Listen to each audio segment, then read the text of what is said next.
Yeah, exactly. That's the worst it's going to get there. We'll call the meeting to order and ask Kevin to call the roll. All right. Chair Harry Meyer. Yep. Vice Chair Gary Delbo has to be excused. Jim Blumerick. Here. Alderman Joe Moore. Present. Melanie Parma has to be excused. Matt Schuler. Here. And Tom Weber. Here. Ask for a motion for the approval of the agenda as mailed out to everybody. So moved. Motion by Jim, second by Tom. Those in favor say aye. Opposed, carried. Approval of the minutes as reported by Lisa a couple weeks ago. So moved. Motion by Matt, second by Joe. second. Those in favor say aye. Opposed, carried. Communications, non-old business. Review and approval of the term sheet with Historic Restoration LLC for the Kellogg Chestnut site. Who's up? All right. All right, Kevin? Yes. So the site that we own at the northeast corner of Kellogg and Chestnut, we currently, Historic Restorations LLC, that's Jeffrey Knudsen, who's been here, currently has an option on that property. We've been working with him. Part of the project would involve him. He owns the adjacent parcels, the Studio Green on the corner. He also owns the building just north of that, to restore and renovate that northern building into 20 apartments, and then using our parcel, the RDA parcel, for parking with garages. With that, we've been discussing a little bit in terms of how that project is going to operate. Some changes have been made in terms of reducing the number of units in there, and also with the garages, removing the rooftop gardens. With that, I mean, there's some extensive costs that come with restoring a historic building in the downtown area, and we've discussed, applying some TIF funds to help with that restoration. In that, the term sheet. It's in the TIF now. It is in TIF 5, which is downtown. Yeah. TIF 5. What we would do, we feel can work, is looking at the project, the increment it creates, taking 50% of the increment created for a period of 8 years as a pay-go on the back end. With that, we have Mr. Knudsen here, and we do have some site plans that we can show in terms of what he's planning to do in terms of the apartments and the garages. What this does here today is the term sheet just kind of sets the boundaries of the RDA. Feels that they have an appetite for providing some public assistance to make this project work. Staff then would work with Mr. Knudsen to craft a development agreement. I think primary importance in this would be the design of the building, one, preserving the historic integrity of the building on Broadway, but then secondly, this building, the garages that are going to front on Kellogg and Chestnut, even though it's not Broadway, it's still pretty prominent and visible corner, especially if people are going to be using Kellogg to access, Larson Green as that develops. And we just want to make sure from a staff perspective and an RDA perspective that if we're putting public assistance into this, we're getting what we want in terms of that development. So with that, I don't know if you want to open up the floor and just have the applicant discuss a little bit about the project, and then we can discuss about the terms and how you want to move forward. Okay. Motion to suspend for Second. Motion by Tom, second by Jim, then to open the floor for public discussion. Those in favor say aye. Opposed? Carried. All right. Just want to cut the talk. And do you want to pull up in the folder just the site plans? There's two, and there should be the site plans and the garages.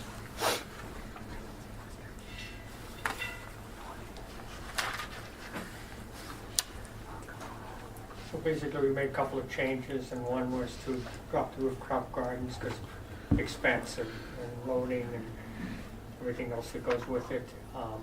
We also dropped the amount of units from, originally we were going to go 22 units, so we dropped 2 units on the top 2 floors to make each apartment bigger. So we're going to be hovering more around the 400 square foot per apartment number. That's like the magic number that's going around in all the big cities of the size of an apartment. So they're building buildings in New York with 400 square foot apartments. Pittsburgh are doing the same. So there's a lot of areas, but I never see them going lower than that. We have some that are 200 square feet. So the existing building has 200 square feet up to about 400, a couple of bigger ones.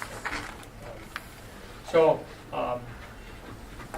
everyone gets their bearings here. This is Broadway here. This is 401. This is completely occupied and finished. Well, we have a vacancy that just came up, but one vacancy out of the 14. This is where the garages are going to go.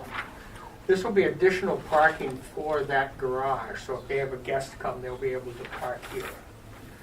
And then these are drive-through garages, so if a couple rents them, they could just drive through and come through. If not, then there'd be just a temporary wall put in between the garages.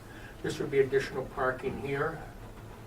And then this is Bertrand's property right here. Bertrand sits right here also. And then this is Kellogg. This is the existing parking right now. So there's, we really need enough parking to accommodate 20 units here and 14, so 34 How many units do you have in the corner? Pardon me? How many units on the corner building? This is 14. 14? So 20. Okay. So it'll be 34 when it's all said and done. What's your startup time? Probably probably a couple months away.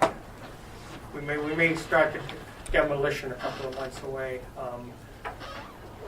The plans are basically done. They, now they need to get sent in for state review and that kind of stuff. So that part has to go. So while we're waiting for the state review, we're also going to be getting bids.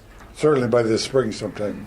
Yeah, I'd like to really get started as soon as possible. Right.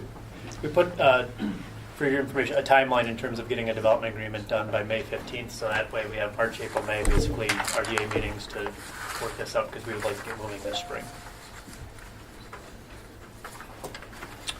Super. Any questions? I got a question. Okay. Thank you. Oh, Joe? Yep, sorry. Yeah. The smallest and the largest square footage on your existing 14. What's the smallest and the largest? What's your range? You mean the Square apartments? footage of the apartments.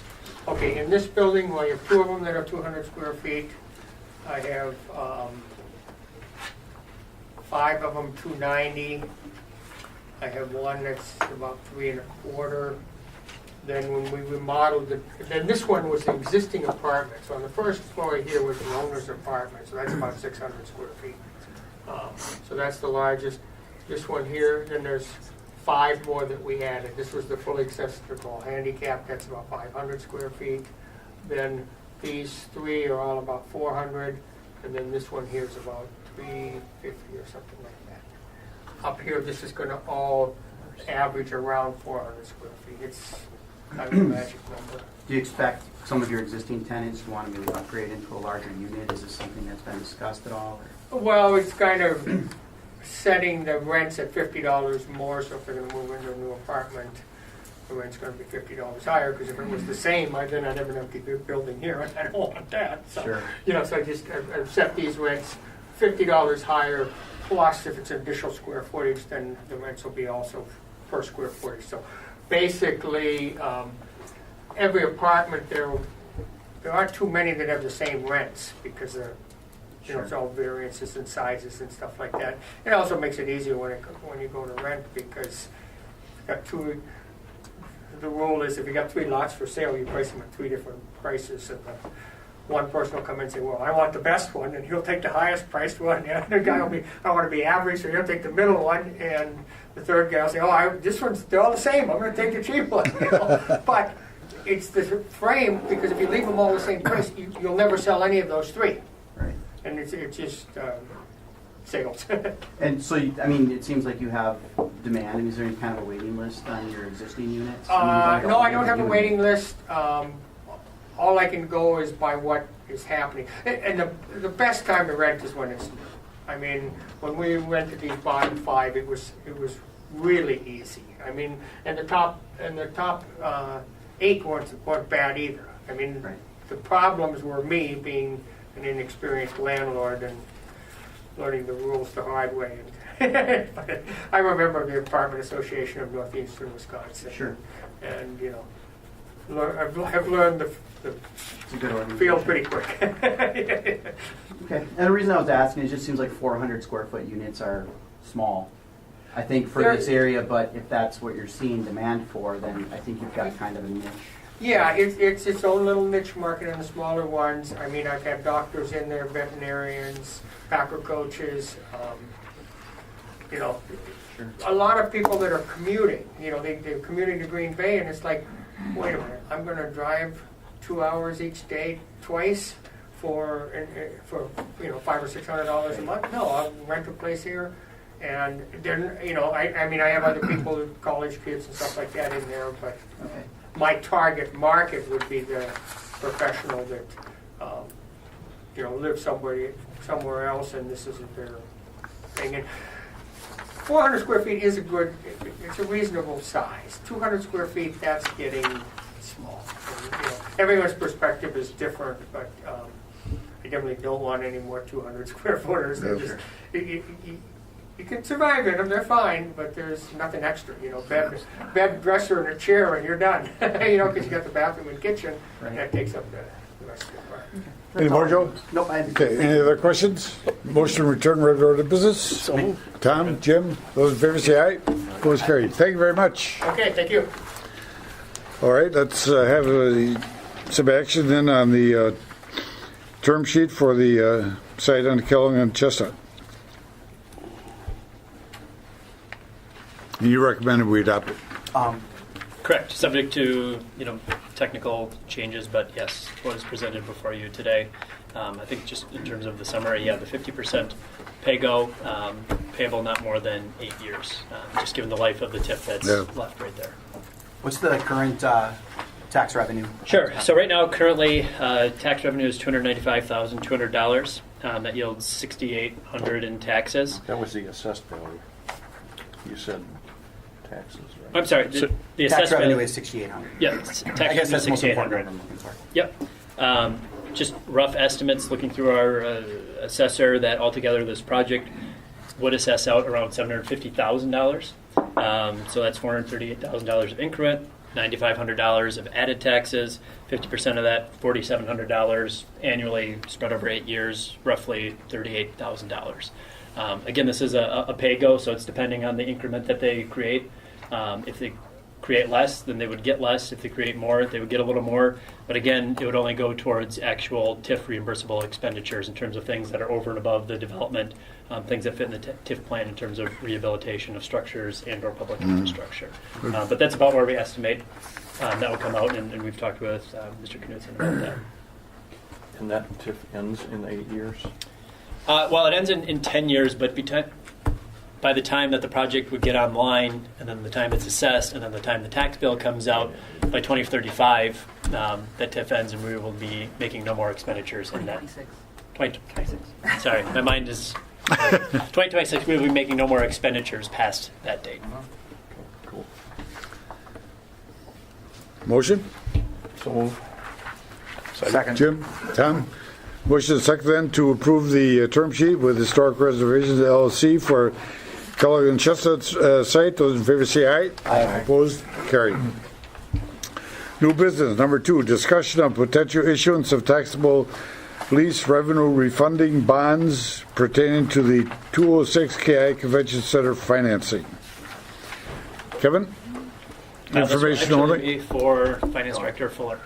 Thank Oh, you. Dawn? Thank you, Harry. John Meehan is actually here from Robert Baird, and he's put together a presentation for, A real he presentation? will walk through. But not a lengthy presentation. Yeah, right. You've seen this before. He knows you well, Harry. Financing, issue for savings. Make a motion to open the floor. Second. Okay, motion is second then to open the meeting for public discussion. Those in favor say aye. Aye. Opposed? Carried. Floor is yours. Thank you. My name is John Meehan. I'm with Robert W. Baird and Company. It's my pleasure to be before the RDA again. As background, in 1999, so long ago, bonds were issued for the KI Convention Center construction. In 2006, we did an advance refunding of that issue for savings. And now, in 2016, we're hitting the current call date. That's a little bit of the background. Let me also mention that in 1999, this was at the same time that the Resch Center bonds were issued through the Ashwaubenon CDA, so those were dual issues. Let's forget about the 2013 expansion for a second, just focus on those two. The 1999 issues, the Resch Center and the KI construction, are both supported by room taxes collected in the Brown County area, which was an agreement with the Room Tax Commission. Different communities collected room taxes. It's also supported by an underlying lease with Brown County. The significance of that is that should there be a shortfall in the room tax, there is first stop point, a room tax stabilization fund that sits at about $5 million is the size of that fund. And then second, a lease payment from the county to fill up the bucket should it have to. It hasn't had to in 1999 till now, but that's the belt and the suspenders. Since the county has that lease structure, which is a AAA county, that's what Brown County is, this debt issue we anticipate, but we have not received the rating yet, but we anticipate, as it has been in the past, will be one notch down. So the rating will be a AA1 because of the strength of the county lease. The other two issues that were done for the KI Convention Center were both done as a tax exempt issue. With the passage of time, the implementation of management contracts with naming rights, there's a lot of pieces that go not only for the KI Convention Center, but also for the Rush Center that bring up the need to transfer this debt to a tax nature, to a taxable debt. We did the same thing with the Rush Center debt. In 2012, we moved that from a tax-exempt issue to a taxable issue so that we would have free, clear, like I said, naming rights, management controls, things like that to avoid any tax concerns. We are now, since we hit the current call date, taking advantage of the opportunity to say, let's transfer this to a taxable issue to free up those concerns, and because we're hitting a call date, there happens to be an added benefit of some savings because interest rates are low levels. That's the rough background as I described it.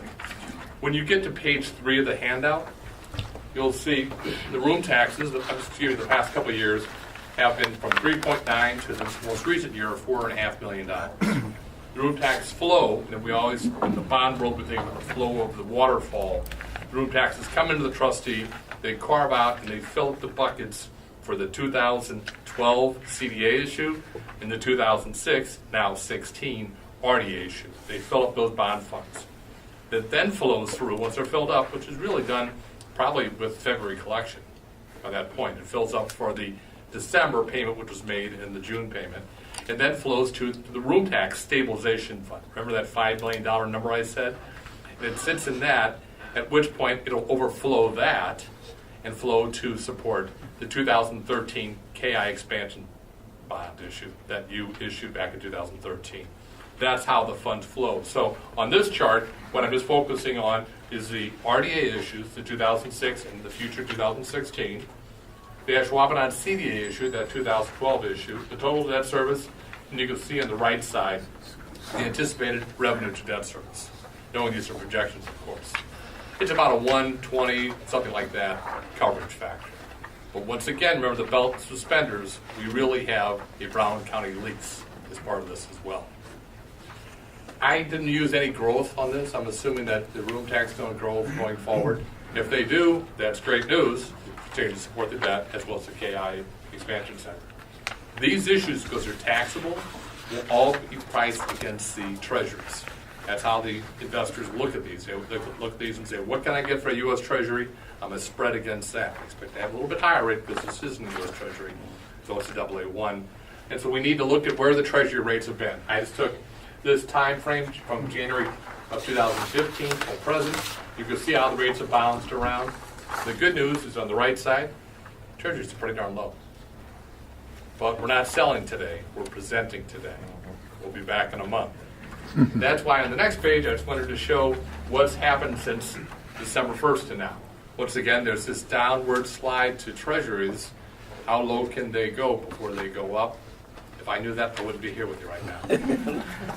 The point only is that we have a good time in the market, looking at bringing a taxable issue that'll be priced against Treasuries. As a 10-year Treasury is discussed, so will these bonds be discussed. On page 6, you can see the before and after. And what I've done on this page is I showed the existing debt for the 2006 bonds, and on the right side, what it's replaced with on the 2016 bonds. We are not extending the debt. It's not going any farther than its initial life, and by that I mean the 1999 issue. Okay, it's always gone out to 2029. We're not going out any further. When you come across to the far right side in that attractive mustard colored area, the $34,000 per year, that's the projected hypothetical net savings based on the projected rates after cost of issuance, And even though it's taxable. even though it's taxable. And Jim, that once again, that goes. Where's the 10-year treasury right now? 180. Yeah. That's what buyers will look to. It's not going to be at that because if you buy a treasury at 180, you do that, right? So it's priced against that, and so treasuries are low right now. Yes, sir. Is 2016 such a reduced rate just because of the time that this would take effect compared to a full year starting in 2017? You're talking about the savings amount? $6,500 saving amount? Yeah, what part of that is that on June 1 is the call date Okay. of the existing debt. Gotcha. So we're not, we can't call the bonds till then. Okay. And then the first interest payment will be December 1 of 16. I'm sort of getting clear of the call date and having the first interest payment. So the real benefits over the next 11 years. That's correct. The only thing I'd add is that the real benefit is getting this to a taxable issue. Right.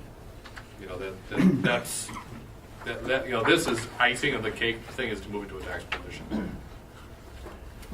On the very last page, I have this timeline. We're roughly halfway through it. We had a document call this morning. The documents are in excellent shape. The rating call will take place in a week, and we'll continue to move forward with the intent to be back before the RDA at your March 8th meeting with award documentation. I'll be happy to answer questions for me. All right.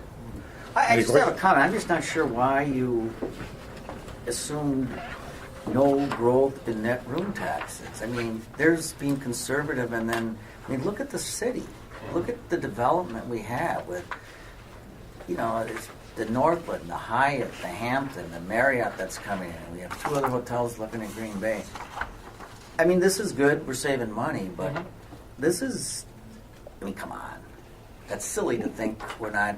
We had the highest room rate in the state last month. Green Bay. Yeah. Why would you? Tell me why you do that. Sure. We have to.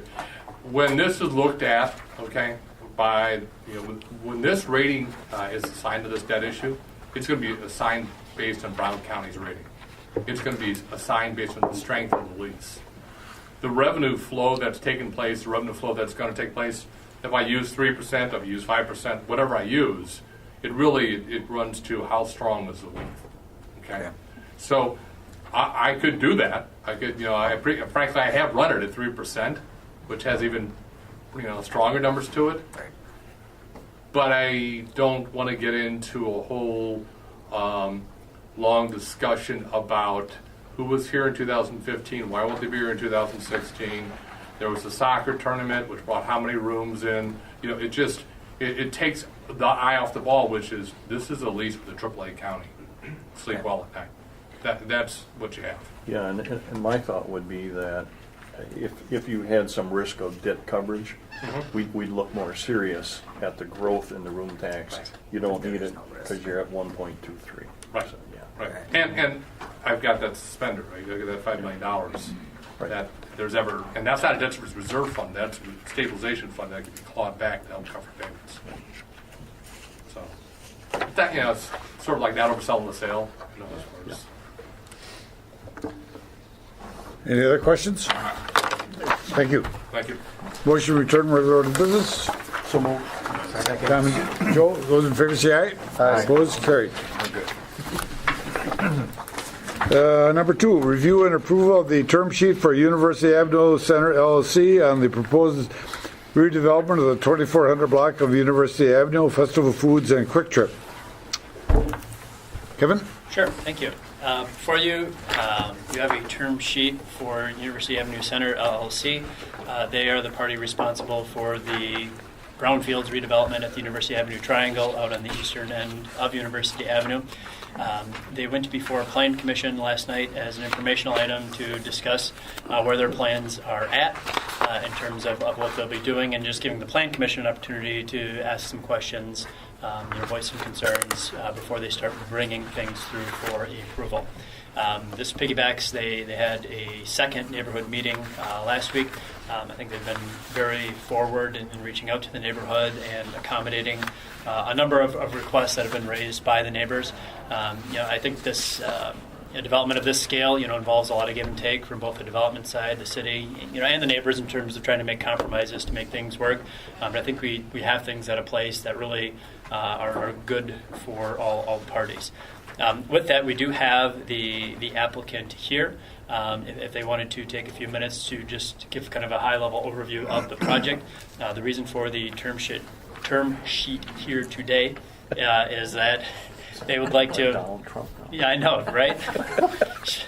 I've been watching too much of the debates, right? Just wanted to go through and provide a high-level overview of the project.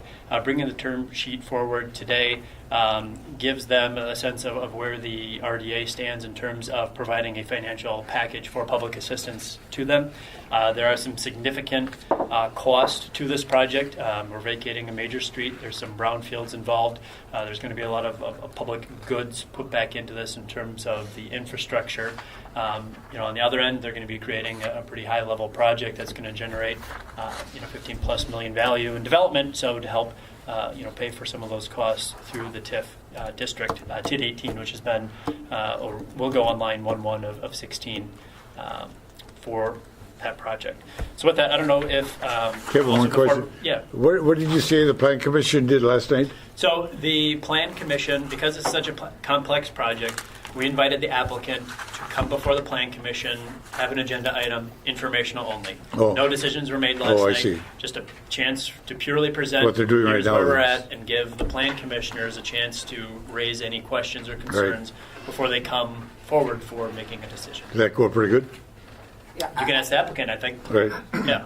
The plan commissioners, again, it wasn't a vote, but this was a big Just for project. discussion. It's on a timeline, and I don't want to speak for them, but all the commissioners there were very supportive. Had a couple minor things that Yeah. we're very well aware of. Good. Joe, you were there. Okay, motion to open the business for So public moved. discussion. Second. Joe and Jim, those in favor say aye. Opposed, carried. Who's here for? My name is Larry Langer. I'd like to thank you very much for the opportunity to come and address the RDA this afternoon. We're here on behalf of the City of Green Bay, Festival Foods, Quick Trip, and AIG Properties. We'll go through and give a brief explanation. I can talk a little bit more. Do you want me, Kevin, to go back and go through a couple of the points that we talked about a little bit ago, or do you want to do that at the end? Let's do that at the end, because I think most of them Okay. are technical. There's one substantive in nature that I think we're going to have to address. But just right now, maybe just talking about the project. Okay,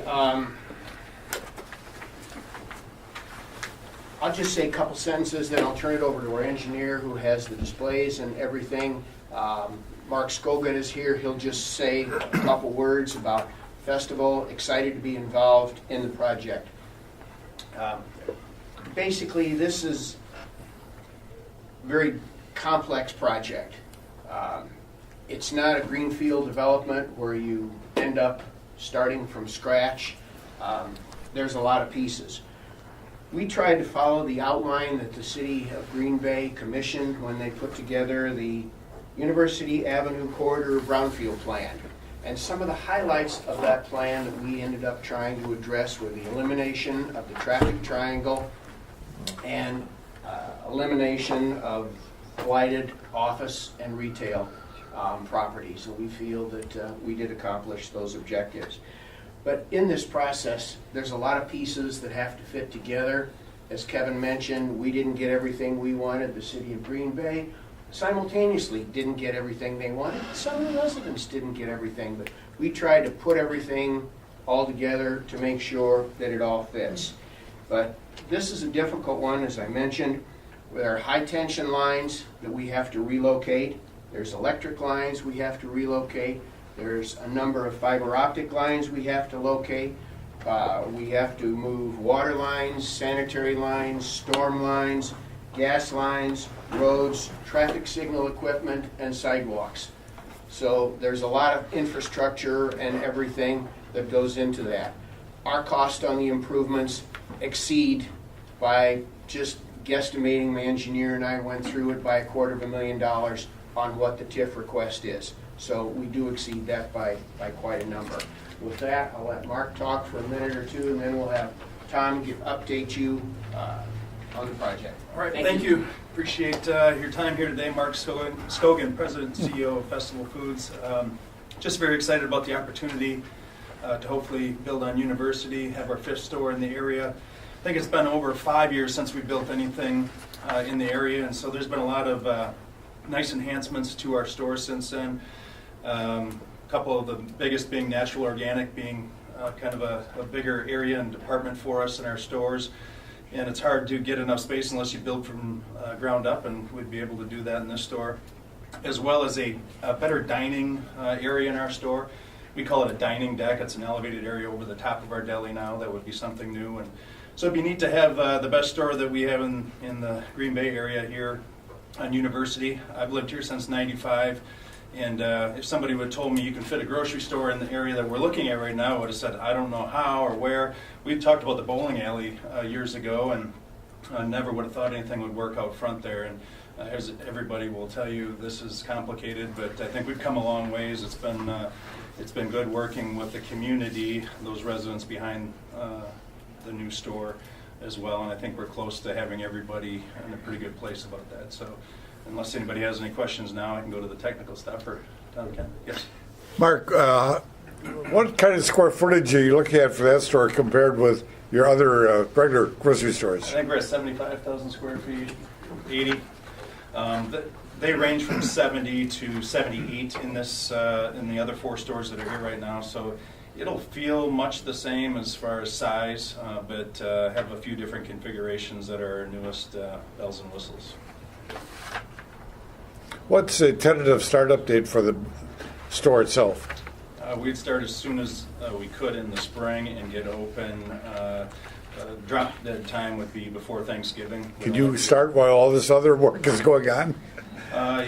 The demolition and all the moving of lines and things like that, yes. So that's what I'd call the start. Normally it takes, we've done them in 5 months, but this, from the start of demolition maybe is more like 7 months of time to get a store constructed. Great. How many jobs do you expect to create with this position? With this 225 to 250 is what we've typically had for new positions. And our East Side Green Bay store is our busiest one in our company, or it's actually in Bellevue. So moving some of that to this store is really something that we desire, because that location on the east side, our only store on the east side, the metro area, is crowded, hard to get in and out of, and that's why we like this idea that we can take some of that pressure off of that store. Any other questions? My name's Tom Renz. I'm with REI. I've got a low-tech presentation, so I apologize for not using the big screen. But, We're a high-tech group. Yeah. You guys got me beat. So just a kind of quick introduction of the project. We've got an 80,000 square foot festival food store at this position in the tan. Up on this top side, we've got a 9,000 square foot small shops area. On the west side of the development, we've got a Quick Trip with a 7,000 square foot C-store, 5 fueling islands, and then a car wash. And on the east side, we've got 1 acre piece that'll be future development at some point. We're working on that to fill that space, but kind of collectively all works together. So let me kind of briefly rewind. Where is the street now in relation to that? Yep, that's slide picture 2 right here. So what you see today is this is the Clement Street Triangle, University Avenue Triangle.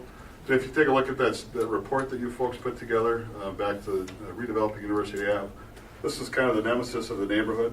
What this creates is there's a tough intersection. This is Fred Street here. Then you've got University Ave coming through Sturgeon Bay Road, University Way. This is a tough intersection. The traffic gets moved along here at a pretty good clip. The other thing that happens is you have Baston Street on this side. You see Baston here, Dan's here. Then you have the schools down on that side. People will cut down Baston, down Clement, and onto University Ave. or they'll kind of race through the neighborhood to kind of beat the traffic signal at University and Dan's. And so when we had our first neighborhood meeting, we put the project out, we got a layout put together. We heard loud and clear that traffic was a real issue relative to trying to resolve some of those issues. Both the cut-through traffic and the concern of this intersection itself. So to mitigate that problem, what we did was we put the store in this position. You can kind of see the big picture. What this does is it takes out that kind of sneaky shortcut connection to get to the east side of Green Bay, kind of forces people on the collector streets, but it still leaves a route for people to connect through Clement Street and to get out to Sturgeon Bay Road. But what it does is Ruth and Fred no longer connect directly, so there'll be a horseshoe. So the neighborhood becomes kind of a neighborhood in itself, is what they want to be. I can't speak for the neighbors, but we've heard positive reinforcement on the layout and how we kind of pulled this together. We also had a good buffer between the neighborhood and the commercial development. Let's talk briefly about utilities. Right now there's a high transmission line, the ATC line that comes down Clement Street, continues across and through. We've worked with ATC. What we'd like to do is bring it around the site on this side and connect back online. The new poles would be the large anodized aluminum poles. And rather than having the lines in an H configuration, we brought up in a vertical to have less of an impact on the neighborhood. And we've also learned that at some point within the next 10 years, that line will be reconstructed, so the new poles will match what will be reconstructed in the future. This is, my wife's manually looks stressed about this project, and I said it's like planning 3 weddings on the same day in the same location. Because you got just a ton of utilities. We've got 2 fiber optic lines, we've got a large AT&T bank, we've got WPS, we've got electric, Time Warner cable, and so far we've juggled everybody and got them all fit in the bag and got everybody put together. We've been working on this for about a year. About in April, it'll be about a year. So we're at a great point. Some of the starting guns have gone off on getting utilities redesigned, and now we're just at the point where we want to take the next step and really formalize things. We've been working closely with DOT. We've got a little piece of the triangle down here that we'd like to purchase from DOT and then turn back into either right-of-way with the city or an easement, because what we want to do is we want to keep University Avenue open up to the bowling alley, so the bowling alley can keep its identity, keep the same address. So we close University Ave here, but we vacate it here. Who owns that triangle? This is owned by the Kennard family. Wow. I think it's probably 7 or 8 different parcels, but collectively it's owned by the Kennard family. Also DOT, we've got restricted access along here that we're working with DOT. We're going to break 48 feet of restricted access, and in return we'll give them 252 feet, because we'll restrict the rest of the access down here. So again, a number of different people. It's a very dynamic, moving project, but the ducks are falling in a row and things are coming in line. How many stoplights will be located along that route? We'd like to put a stoplight here, and then University Way will also be a stoplight. So there'll be 2 new stoplight configurations.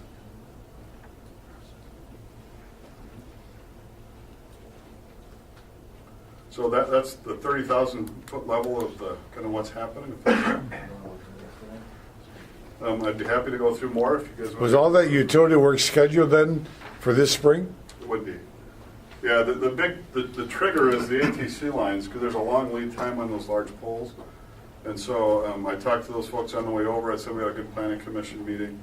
So in theory, if everything goes as planned, they could be putting the pole bases in at the end of April. And then they've got an outage for just that transmission line, not the power within the area. Scheduled for April 25th to June, end of June, but it'll take considerably less time than that. Good. And then WPS, we'll bring, right now there's lines going through, we'll bring those folks up and around the outside. There'll be some internal connections for building feeds, that type of thing. And again, the AT&T 3-foot diameter trunk, that stays there, because collectively we don't have enough money to move that thing. Is WPS going to be all underground? Everything. Everything except the ATC Right. lines. Any other questions? Joel? Well, I would comment first off that I've been to the public meetings, and the first meeting had well over 100 people with 70 complaining.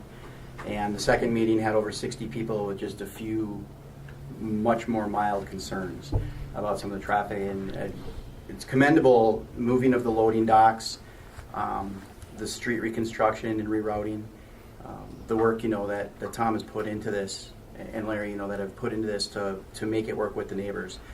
And this isn't, I think, one of those situations where once we move forward, we're going to have City Hall flooded with people waiting in the hallways to speak and complain, because I think that the relationship that you guys have had with the neighborhood has been great. Mm-hmm. So, I'm obviously, supportive of this. This means a lot.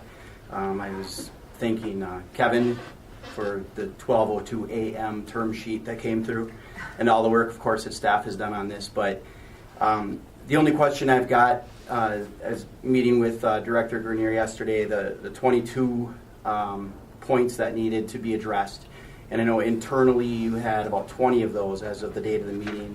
Have those been presented to Public Works yet, and for the approvals through there, or is this going to be a stipulation in the term sheet that these points are all taken care of? We responded to all 22 points. That went out with the amended TIA yesterday. Okay. And I've got copies of our response here if you'd like. So we feel we have it addressed. We're still working on Fred Street. That's the one thing that we're continuing to work on, is how we're going to handle and the issue we have with Fred Street is we'd like to vacate half of it, and we've got one home on the end. And the perspective is, how do we get Public Works trucks down there without having to back up or turn around and continue to create a safe condition. Is that where we have the overage of the about $250,000 that you're estimating on the infrastructure that needs to be done? Is it because of that? Because I know that this has been kind of adjusted since the public meeting on February 4th. It is.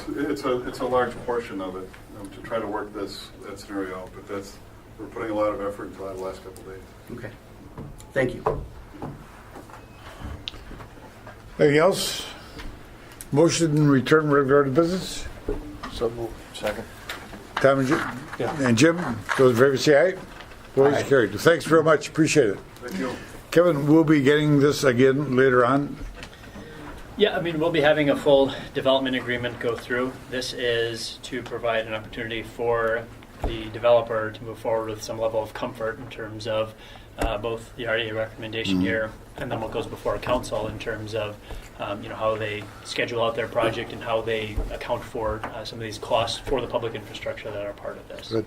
I guess before I talk a little bit about just the terms, I don't know, Mayor, if you had any other things that you wanted to say. No, I think Tom went through it on how complicated this is, and when you look into the term sheet, you will see that we've got some project costs, but this is a catalyst project and it's going to affect some other areas of that whole district. So we've got really two requests before you when it comes to city assistance. The Fred Street, Alderman Moore brought that up, and I want to tell you we have three options, and we just have to decide what's the best for the community to do. So we'll have that resolved. We just don't have the option. But you're right. We either got to privatize the snow plowing there. We got to make a cul-de-sac where our trucks can turn around, or we could acquire, as we talked about last night, the properties. So we'll work through that. But that's not an issue that is going to hold this thing up. What we have right now can and will work. So. And can I add on something you just said too? You talked about this being a catalyst project. And yeah, it's going to obviously bring a lot more traffic into the area, which would hopefully spur some more development, along the route, especially along University Avenue. But I think another point to bring up on this is that you're looking at bringing in construction jobs, 250 more local jobs just at the festival alone, not counting the additional retail and the quick trip. Healthy food options in those neighborhoods. And obviously, there's a lot of multifamily. There's assisted living facilities. Easy access, I think, to the health food is really important, but easy access to these jobs on public transportation, on routes. More than just a catalyst as far as development, it really means a lot to everybody in this route. We talked about Red Smith and that whole area being underserved, and this being such a straight shot now and such easy access for them. Right. Kevin, the development agreement, we expect that before April 1st, is that? That's Correct. That's a lease deadline. So so we'd see it before, sometime in maybe March. Yep. Mm-hmm. Okay. March 8th, I think is the next meeting. Yeah, with that, in terms going through the term sheet, the meat of this is in item 9 under the basic terms, and just in terms of the terms, for the assistance, we are going to do a pay-go, which was called for in the TID 18 plan. Right now, all those properties together combined have current value of just over $3 million, bringing in about $70,000 in annual taxes. Our client estimates a new value just over $15 million, which would bring in then $340,000 of taxes. So that's an incremental value of $12 million or 12.5. Estimated incremental taxes, $270,000 per year once this project is online. The proposal before you would give 75% of the incremental taxes for this project, and they would be capped in a number of ways. Capped at, as a total, and just all the way further down, just towards the bottom, it says $3 million. It actually should be 3.2. And that would be split between $2.7 million, which goes to project costs on the site in terms of putting in the streets and the brownfields, redevelopment, the relocation of utilities, and then basically the moving of the puzzle pieces around, with the opportunity for an additional $500,000 to be used on public infrastructure that may not be necessarily tangent to the public site. One of the issues that's come up in the traffic impact analysis is reconfiguration of signals and in lanes down at University and Dance. Now, while it doesn't touch the project is triggering changes there, but it's but for the project that wouldn't be an issue. But doing those things also in terms of a TIF expense benefits properties up and down the district. So altogether, it would be capped at 3.2, with then a payback period of we would make payments for no longer than 15 years. Dan's is not even in the TID? It is in the TID. It is in the TID, okay. Yeah, the TID Just goes not in the down project, on the right. west side to Newell Street. Okay. So that is a crux of the agreement within the terms. Again, as stated, I think that's what we feel comfortable with in terms from the city proposing to cover justified costs, and the developers, providing some preliminary estimates of what those costs are going to be in terms of the remediation and the infrastructure. With that, so we feel that is quite fair. I think, as the mayor and Tom noted, I think one of the issues we're still working out is a solution to Fred Street. I think that's doable in terms of something that's going to work. The client did have a request in terms of item number 12 in regards to the Lamar sign. Based on our findings and our plans, that in terms of billboards, it's our premise in the city not to continue to do billboards in the city, and we would request removal of that sign. The client's requested to change removal to relocation, that the billboard on the site would be relocated on the site. And if he wants to explain a little bit more about that, I invite him to come up, or if you want to ask questions about that. Other than that, we talked through, and there's just some small technical changes, I think, in terms of dates and timing. What we talked about just in terms of like construction documents and approvals. But we will be back next month with a full development. You comfortable with relocation instead of removal on the signage? Yeah, it's it's there. it's something. At the end of the day, we'd prefer the billboard to go away. Well, sure. But if it's up, I don't want it to hold up the whole project over a billboard, and I think we would need to find a location that's agreeable, both from our planning staff to recommend approval. One of the things we want to do is this is the gateway property to the city. We want to have that gateway be a true gateway. So we would be acceptable for a relocation, but we would just want to be able to negotiate where that might be. Can we make sure that language is included? Relocated to an agreeable location between developer and city absolutely. and Lamar. Mm-hmm. Where do we get our increment number on this project? Are we going with the city assessor's office? So right now, this is primarily? just roughly based on 2015. This TID came online or comes online once we submit our documentation for this year.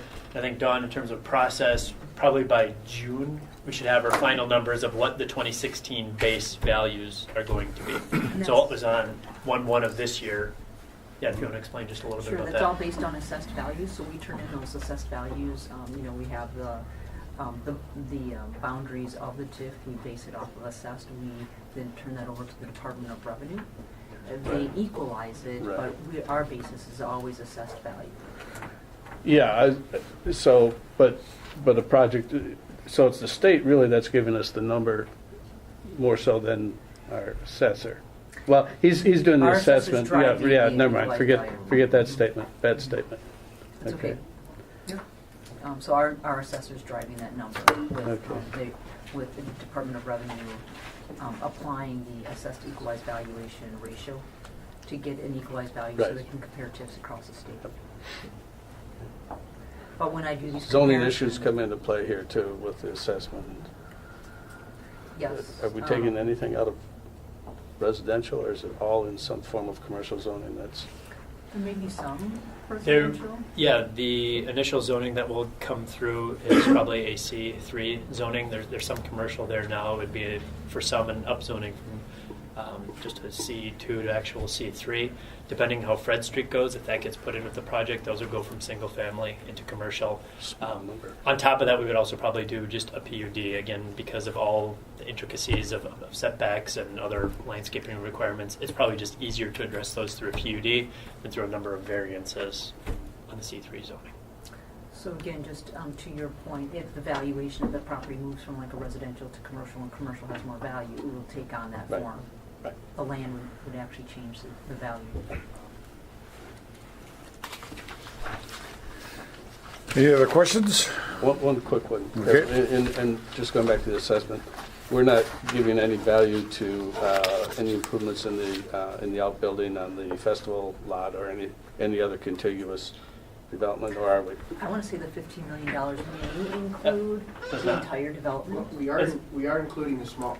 You're including the small shops, but you're not including that blank acre front of the bowling alley. At this point, correct. Yes. Okay. So So that's potentially just bare more. land as far Yes. as we're, okay. Are you all set? Yeah, and I guess if you're agreeable to, just so we have it on the record, for a motion on at least item number 12, if you want to change the wording from remove to relocate, just to get that on the record. Other than that, if there's any other substantial changes, just to put those in form of an amended motion. Well, I would make the motion that we approve this term sheet, adjusting in item number 9 from 3 million to 3.2 million, and the language in 12, just that the relocation of the sign is an agreeable location between the city of Lamar and the developer. And then any other things that need to be finalized with staff.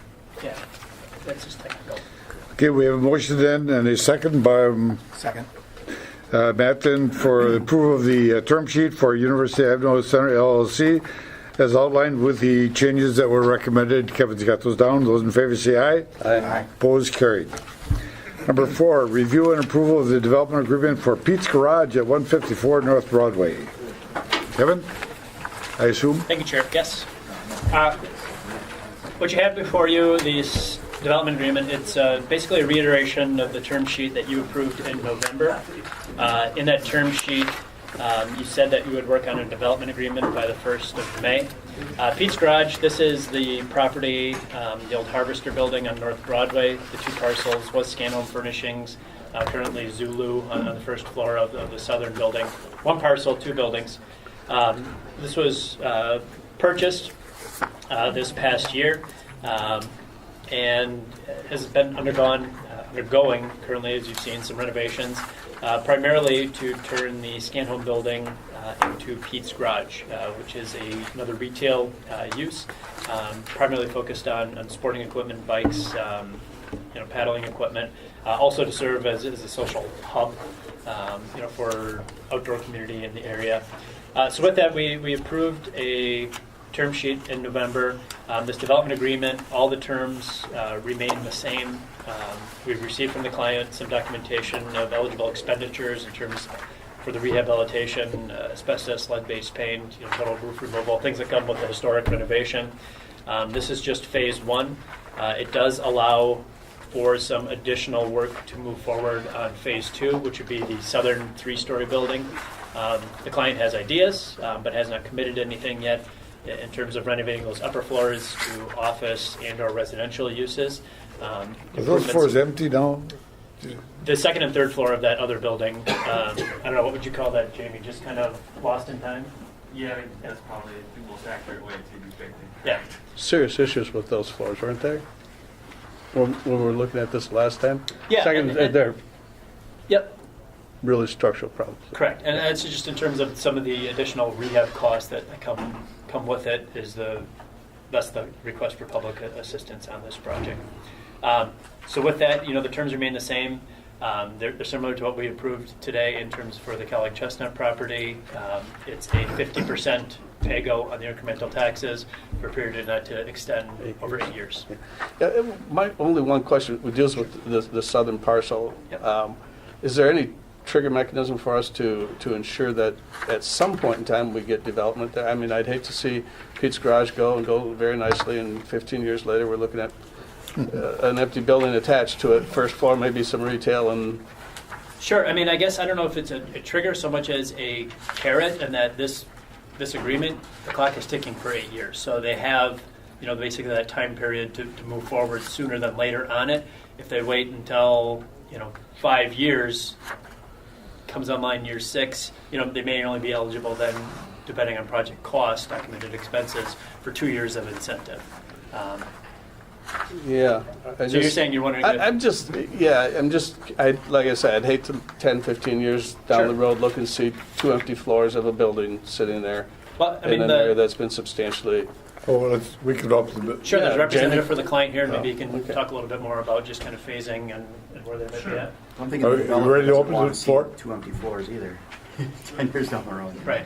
Yeah, I mean, if you want to open the floor, there's a Yeah. representative for the Okay, I ask for motion to open the floor I'll make that for motion. public discussion. Second. Who's the, Joe first. Joe, Tom? second. Those in favor say aye. Opposed, carried. Jamie? Jamie Blown with Immel Construction. I've heard of you.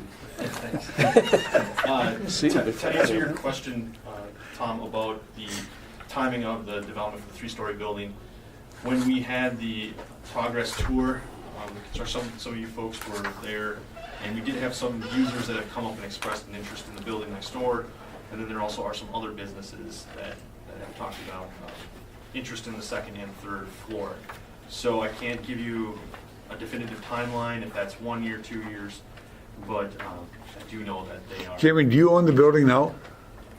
Lorenzen Holdings LLC owns the building, which is Curtin Tyson Sweet Shop. So they own both buildings. And to the point before, I don't think they want to sit on vacant real estate. No, but my concern was that if it was almost investment-wise prohibitive to develop those, if the structural issues in those 2 floors are such that it's virtually, whether TIF is there or not, virtually impossible to recover their investment, then they do the smart investment thing and they leave them boxed in.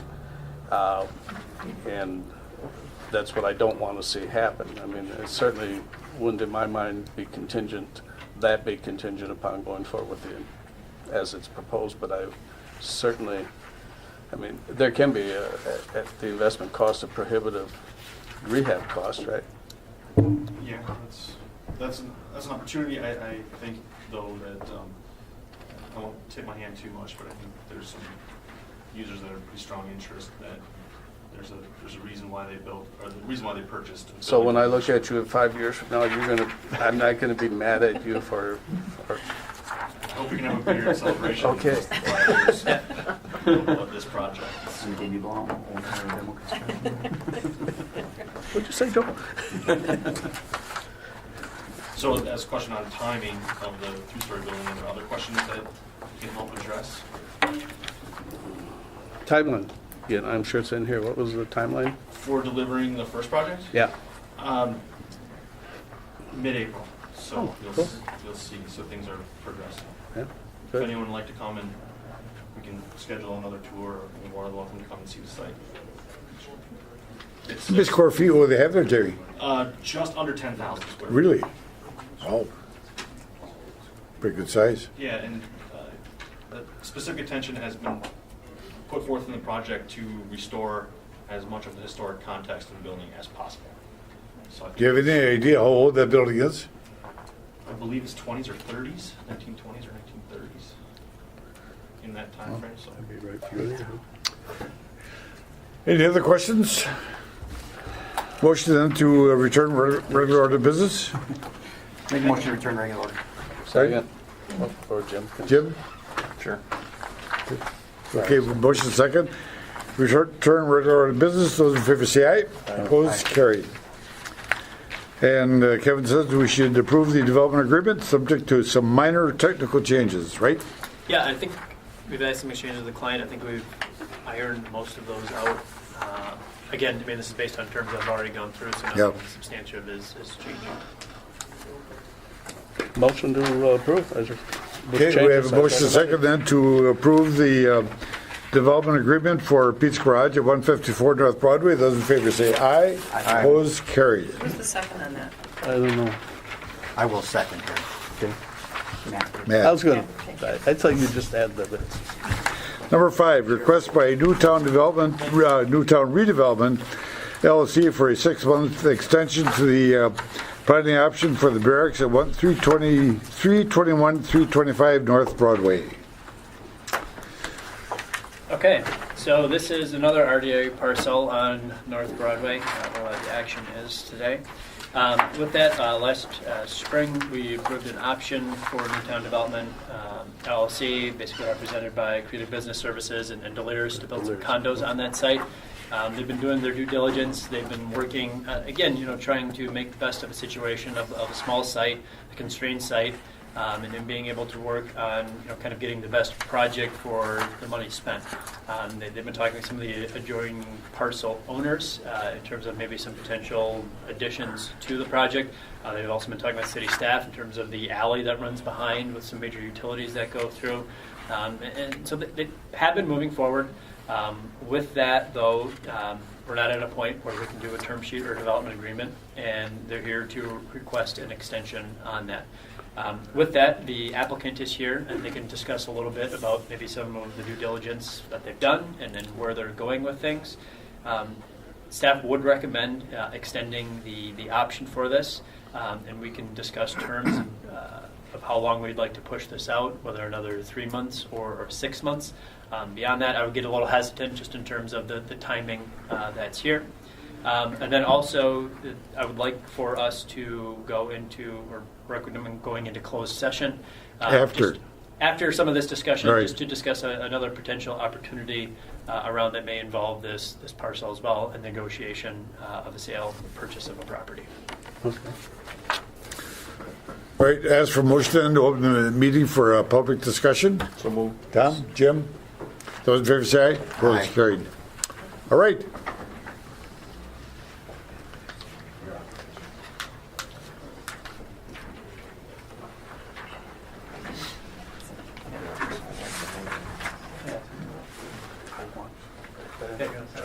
Apartments.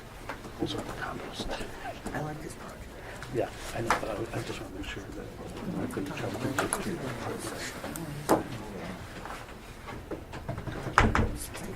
Well, good afternoon. Thanks for having us back here for this ultimately. I know it's been a little bit of time. For those of you that don't know me, I'm John Delirious with Delirious Construction, and my partner Jim Olson with CBS Global, as well as Mark Ernst with Ingberg Anderson. And we've had the fortunate opportunity to work with many of the city staff over the course of about the last year to go over some of the potential hurdles, I'll say, with developing the property and also trying to really bring it to the fullest and best use in the area. And Jim here really is going to walk through some of the, I'll say, the history lesson of what our group has been working on over the course of the last year. And then afterwards, Mark will follow up to discuss a little further where we're sitting from an architectural perspective and what that looks like moving forward. Thank you, John. Well, I've got, first of all, thank you for having us here. We're glad to be here and to be able to present the project and the advancement that we've made on it. I've got the low-tech dialectical piece here, and we'll have a little high-tech piece to follow. But principally, this has been a project which, from an architectural and a development standpoint, has had a lot of constraints attached to it. Not the least of which, this is the site that you all brought an RFP out for, that we came and presented a project in partnership with Delirious to you, and really talked about it at the time as being not just a development for the site, but potentially something that we could do with the entire block, given both the influence that we had in the block and the way in which we could look at the the way the block really functioned and how it could be redeveloped in a way that would really be of service to the entire development of the Broadway district. And really, that's what we have concentrated on. And so we've worked with economic development people from the city, from the planning department, over a long period of time, the public service department here, and tried to solve a number of the constraints that are part of this. One of the issues that we've got is that while we have got a comprehensive building plan, we had to have access from the back end of the site to be able to properly serve our building and to be able to control parking and access into the building. One of the things that's happening along this old block, of course, is that all of the utilities for the block are in the alleyway, not out in the street, not either on Chestnut or on Broadway. They're all in the alleyway. So sewer, water, storm sewer, all of the electrical and everything else that's coming in is along that alleyway. So in order to be able to do something from the back end, of course, we have to be able to handle all of that utility development. Secondly, and what I'll show you here is really a kind of a whole block sketch that we developed over many months of discussion with the planning department as we were attempting to get to the bottom of what we really wanted to do with this project to make it a very good project. What I presented to the committee originally was the sense of the block having really two parts. The whole Chestnut Street side, the west side of the block, being really a passive side of the site, almost entirely undeveloped, only there with really pretty poorly developed parking at the time. And of course the whole front of the block facing Broadway, having some very successful businesses on it, but from an urban design perspective, really having all of these openings that divided up the block that make it less attractive as an urban redevelopment site, of course, because you want to have contiguousness with your buildings when you have a really successful urban environment. And so really what we tried to do with the planning department and the economic development committee was, first of all, talk about bringing together the three parcels at the back of the site in some way, either controlled privately by ourselves as developers or some way publicly, potentially, so that we could redevelop this as really a service area for the entire block that would be parking and delivery for all of the services that are necessary at the front end of the block. And we've gone a long way toward achieving that. This parcel right here, which is actually includes Kaleidoscope, the parking lot that comes in off of Broadway, and then immediately to the back, which has got angled parking currently, we now have under control. One of our partners is in partnership, having purchased the Kaleidoscope property and the two pieces in both the parking here and the parking in the back. That was the first big step forward.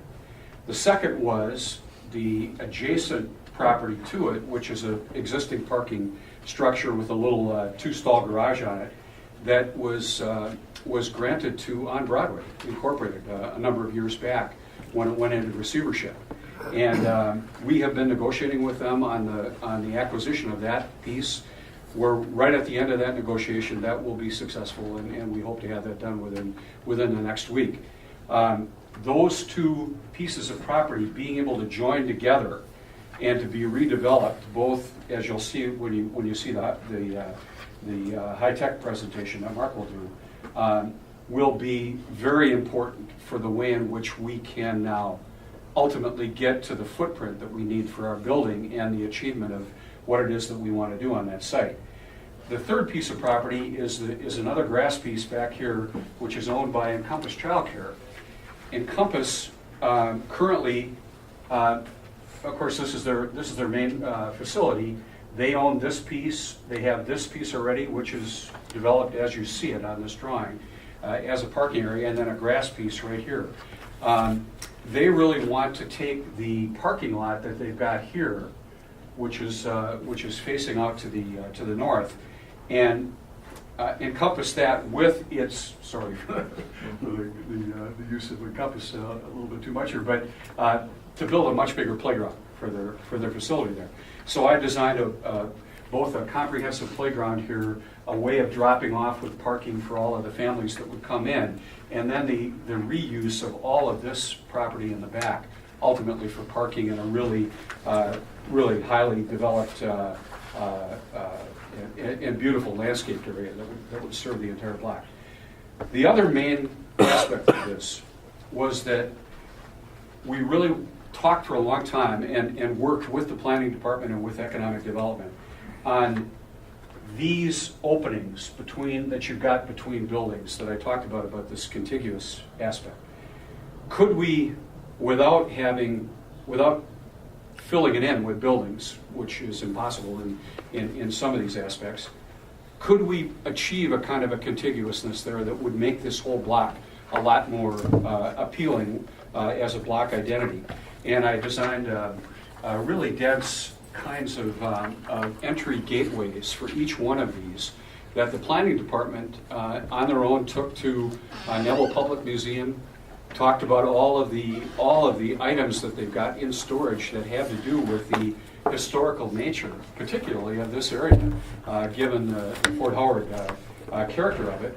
The fact that we could identify each one of these in some way with explorers that came in, have literal names for them, and be able to place things there that would be significant from an historical perspective. Allow only then car access in through those gated entries into each one of these openings, and have all the truck delivery, which is the way that it, for the most part, is already happening, delivered from the back to all of the active businesses in the front.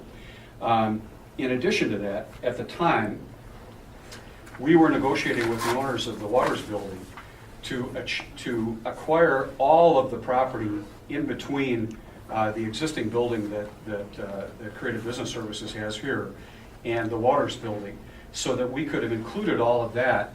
And what we would have done at that point in terms of design would have been to have a second-story deck there that would have served privately all of the owners of our condominium development. And in addition to that, what we had designed was a setback pocket park, urban pocket park, that would have been really quite extraordinary, I think, for Green Bay. And you'll see an example of that Mark will present that they have done with a project in Milwaukee. It's really been a wonderful addition. That negotiation proved to be very difficult, and it'll be one of the things I think that we're going to discuss in the closed session here. Right. But I think just go ahead. With that, I just want to make sure that, in terms of what we're presenting here, I think, the overall scope of things, but I think just try and focus on reasoning for why we're at today, and then asking for the option. I think that gives a good indication of some technical difficulties, and just I think the decision for us here today is convincing us of why we need to extend the option, with your party and then moving forward. Sure. So I should do that. I just want to keep things moving along. Well, of course, the utility constraints at the back end of the site are very important. And Department of Public Works spent a long time studying the existing utilities at the back of the site, determined finally that the best thing that they could do, because of the depth that they had for both sewers and for both sewer and stormwater at the back end, was actually to allow us 34 feet at the back end of the site that they could redirect the utilities around, because they had enough depth there to be able to create create sufficient flow without having to pump at the back end of the site.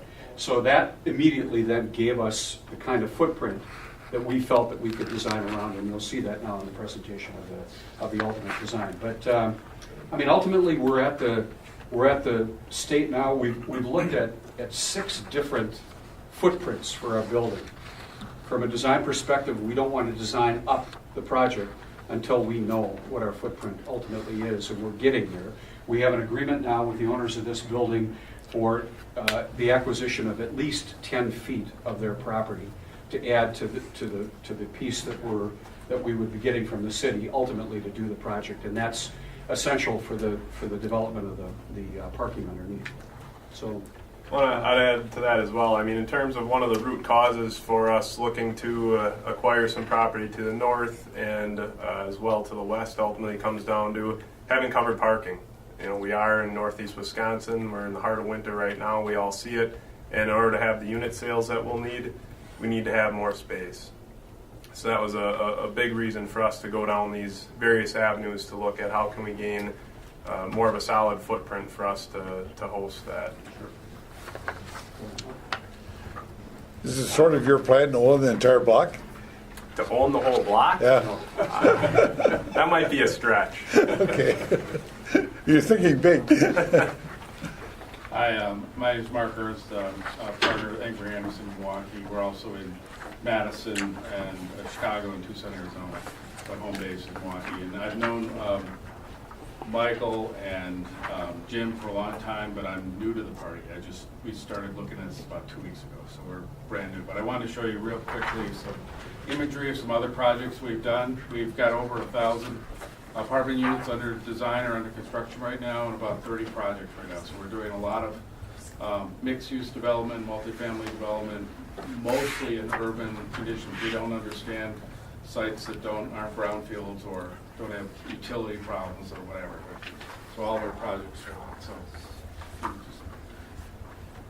Just keep going now. This is a lot of our projects are kind of pioneering. This was in just south side of Milwaukee, Bayview. This project was the first new project in this neighborhood in many, many years, and if you know what's going on in Milwaukee, all the development that was established in the third ward is kind of heading south into the Bayview fifth ward. But this was the first project established kind of a new identity and new neighborhood in Southside, or added to, and there's a lot of old and new in this neighborhood, which is pretty exciting. Feature roof deck on the top. I'll go through these real quickly. Edgy was there was a woman we met with a lot of tattoos that loved this place. It was a different place for our developer when they started out the project, but this is established anew. This project was conceived before the recession, originally as condos, ended up being apartment building. This is Shorewood, very different neighborhood, very more established community. First new apartment building in Shorewood in 40 years, so it was, again, kind of pioneering from a point of view, and there's a lot going on in Shorewood right now after nothing has gone on in many, many years.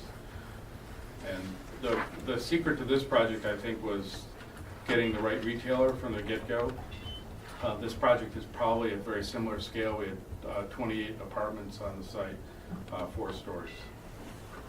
We've been working on the north end. You may know the Mandela Group. We've been working on the north end for about 12 years. We are now getting close to 500 apartments on the site. This is the original site plan.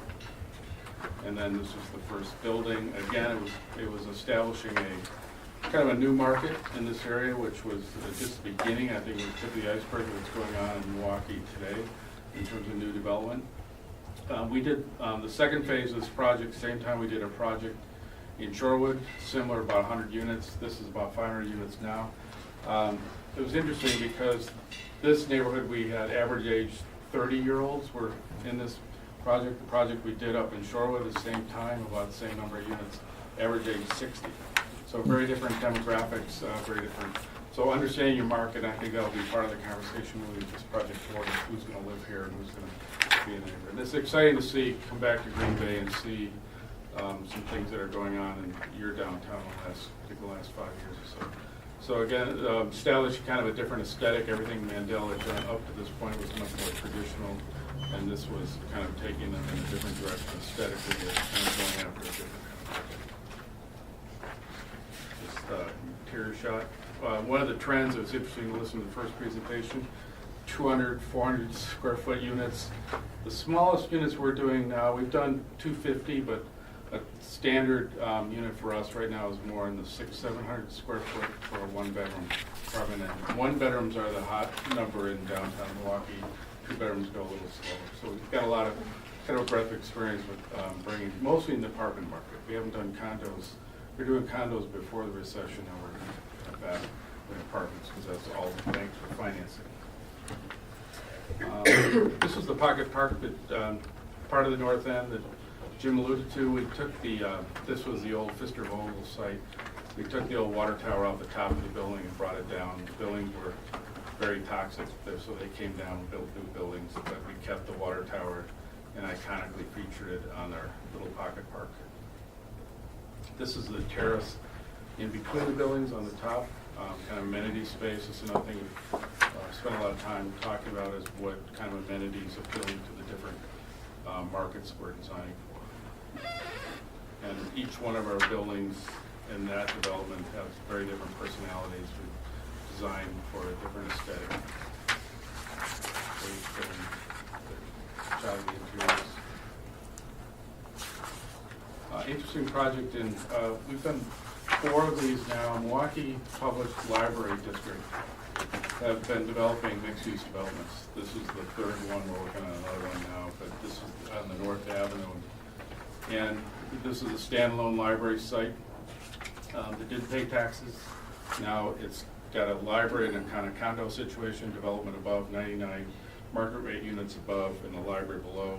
The library cost about half as much as it would have been to design a standalone library. So it's really wonderful mixed-use development. We're on our 4th one in Milwaukee. We've also done 3 of these type of projects in Madison, which is a trend towards bringing public and having the public development being part of the project. Okay, we're here to look for an extension on this option for the barracks. So I'll go through it real quick. And we got other customers waiting here as well. So if you can go through this and then get to the barracks and say why we should give you the extension for 6 months, they'll make a decision. Sorry, Harry, it's your committee, but we have other people here waiting. Okay, let's go through these. You can just keep rolling. Keep going. I want to talk about River Heath and Appleton. And here we are. We're proposing a 7-story building. This is, again, a real snapshot in time. We're very early in the design process. Approximately 35 or 36 units, possibly line of retail in the front. In your package, you'll see that we've studied a number of options. One where we're accessing the parking from Broadway, or another option, and in the back, or we're accessing the parking from the back of the building. So we can just kind of roll through these. Was that view off of Broadway right there? Yes, it is. And then very early, we literally looked at the sort of last. This is a site plan, updated site plan, referencing that 34-foot extension on the backside and rerouting the utility side. And I won't go into the options, but we did study a couple different options on the parking. We're at approximately 40 or 50 parking spots for probably 35 or 36 units.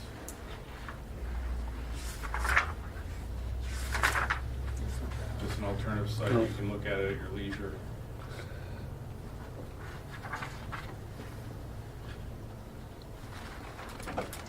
So that's it. What's the square footage of the units themselves? What's the range? I think we haven't really gotten into that yet. Matter of fact, we've stayed away from it, but we're talking about 2-bedroom, 3-bedroom units probably and probably in the 1,500 to 2,000 square foot range. Would be probably That's a nice size. Yeah. Probably larger, and thinking about apartments versus condos, condos will probably be larger than we've been doing a lot of market rate apartments.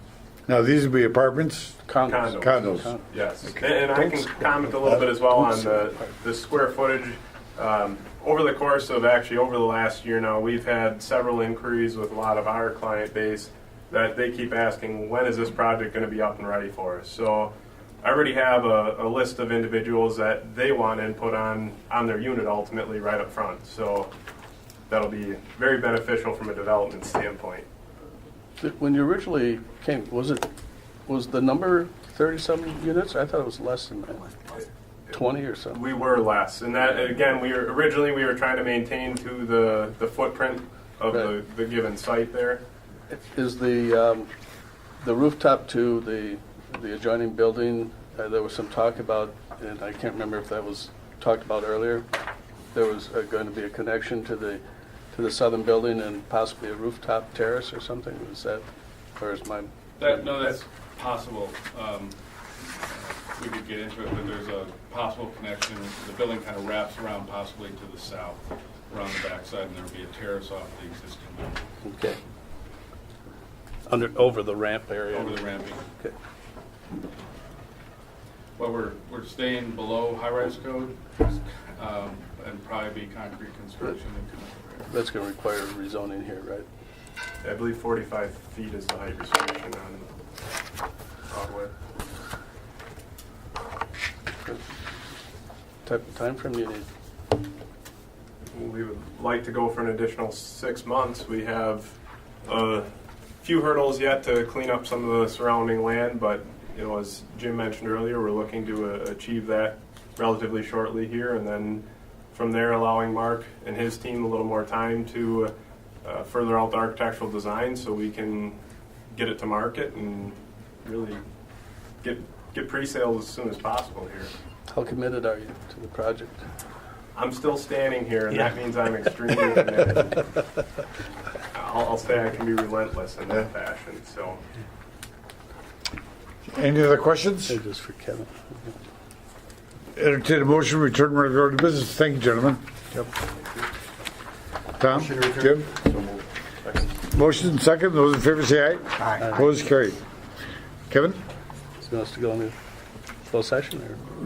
Yeah, if you want to go in and just to discuss one option before you make a motion on the option, I think there's just one thing we would like to talk through about that. So take a motion in regards to the language on there. Sure. Make charge, Tom. Yeah. Make a motion, authority may convene a closed session pursuant to Section 1985 1E Wisconsin statutes for the purpose of deliberating or negotiating the sale of public properties, investment of public funds, or conducting other specified public business as necessary for competitive or bargaining reasons. The authority may thereafter reconvene an open session pursuant to Section 1985 2 Wisconsin statutes to report the results of the closed session and consider the balance of the agenda. Kevin, call the roll. Harry Meyer, Yes. Blumrick, Yes. Alderman Joe Moore, Present. Matt Schuler, Yes. Tom Weber. Here. Okay. We will talk about negotiating Negotiation of property. properties. I just want to make sure we're paused here and paused on the roll on the record. Yep, So I back got in. her. All right, so to convene back in regular session, Chair Harry Meyer, Yep. Jim Blumreich, Alderman Joe Moore, Present. Melanie, Matt Schuler, Here. Tom Weber. All right, now I need some advice. What am I going to tell these guys? I think what we, Are we open? yep, we're open. Just hold it 1 minute.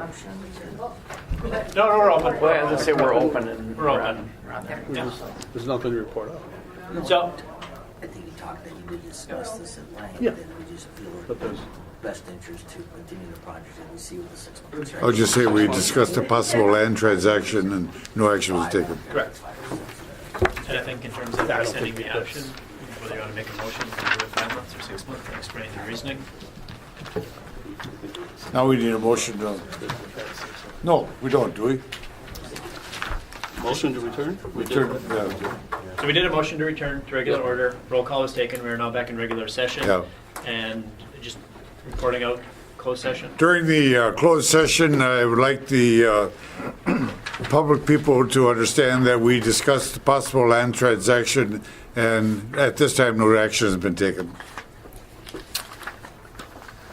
So with that, then, the request before you here is for an extension of the option for this property with Newtown Development, and I guess we just entertained a motion for an extension and how long that would be, and just to authorize staff to draft just a standard extension agreement to the existing agreement.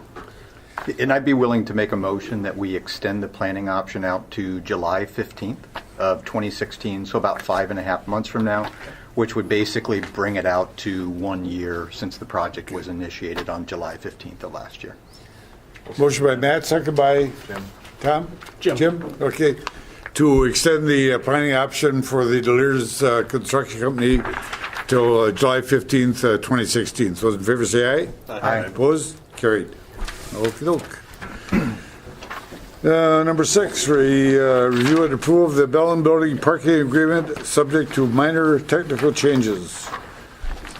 I didn't know they had a parking agreement with us. Well, this is just a brief term sheet, and I can distribute, and thanks to the authority for the late distribution of it. But basically, what we've had, there's been some discussions with the city in the past month, and the Bellin Building Association or Sanford Building with Mr. Schneider, as far as the increment that's been created on the building being used to essentially reduce the market rate parking. So as a result of that, we had some discussions about how mechanically we should best put this together. Primarily in section 4.4, it outlines the concept of utilizing the increment that's created to reduce the market rate. What we would do is come back with basically a development agreement with a parking agreement incorporated to the next meeting for your approval. But based upon the discussions that have taken place to this point, we'd like the authority to approve that concept and the utilization of TIF funds in that respect, so that we can bring that back forward at the next meeting. Yeah.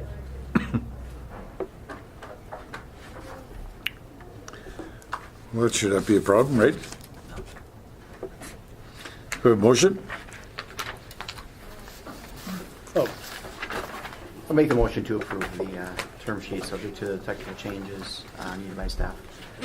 Second. Motion by Joe, second by Matt, then to approve the Bell Building parking agreement subject to some minor changes. Those in favor say aye. Aye. Opposed, carried. Number 7, report of the Funding Administration Subcommittee meeting on February 4th on public service applications for the 2015 public service funding and approval of a funding recommendation for the RDA. Joe is chairman of that committee, and Joe will make a recommendation, I assume.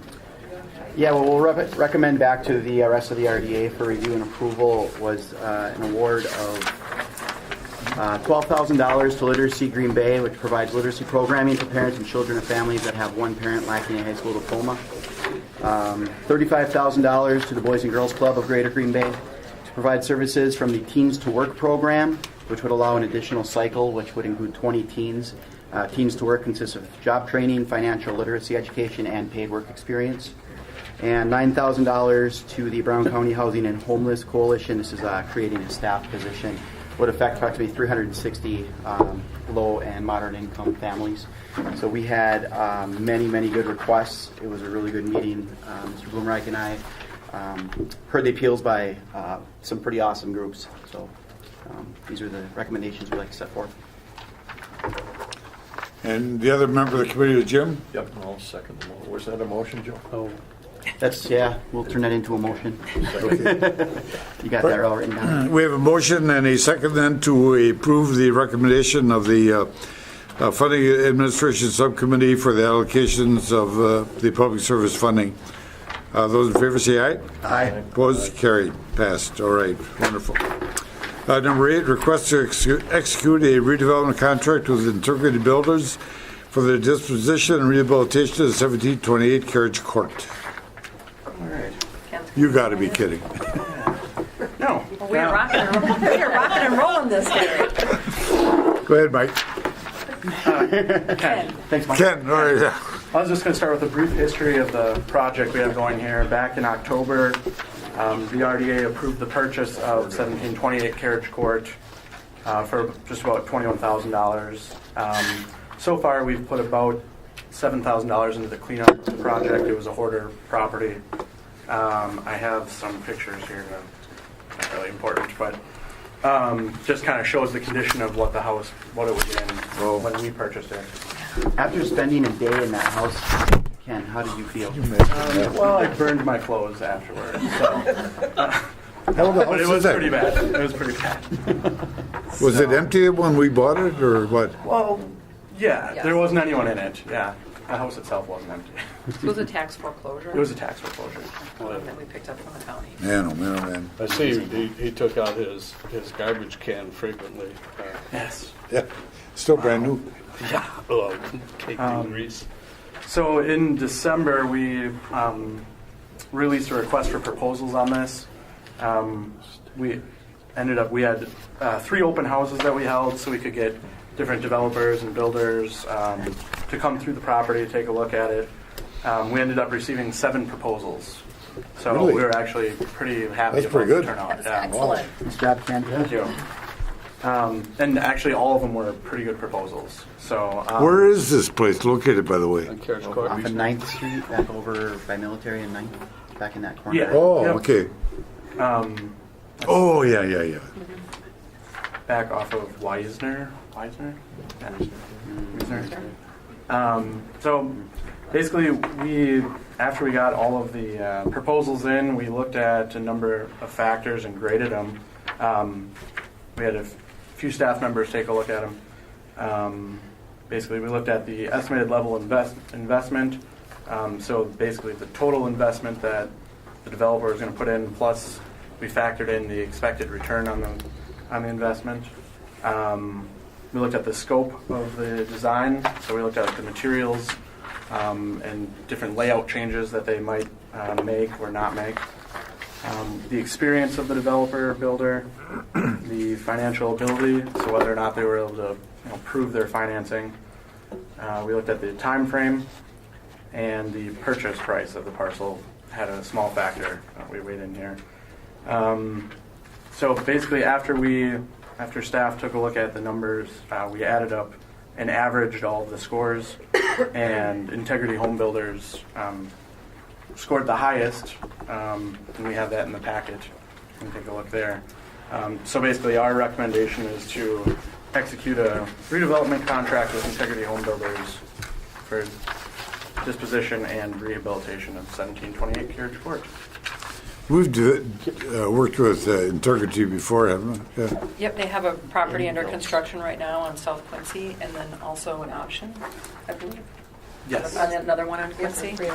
No, is this that we will sell it to them with this? Is that the idea? Mm-hmm. Okay. Yes. Yep, we looked at the the level of investment in this property. We wanted to make sure that there was good materials being put into it, a lot of value, so we can get the after rehab value of this property up where it should be in the neighborhood. So that was really the priority in the points rating, is the amount of money being invested in it? We didn't really want the flipper to come in and put a minimal amount of money in and then it'd be kind of a marginal rehab. And I'm not saying anyone submitted those, but our goal was to look at, this has the potential to be a very valuable house. How did we find out about this in the first place? Well, it's a tax foreclosure, so we get a list of properties from the county, and they offer it to us for back taxes. Oh, I see. So we just routinely take a look at it and see it. We're not usually in this neighborhood.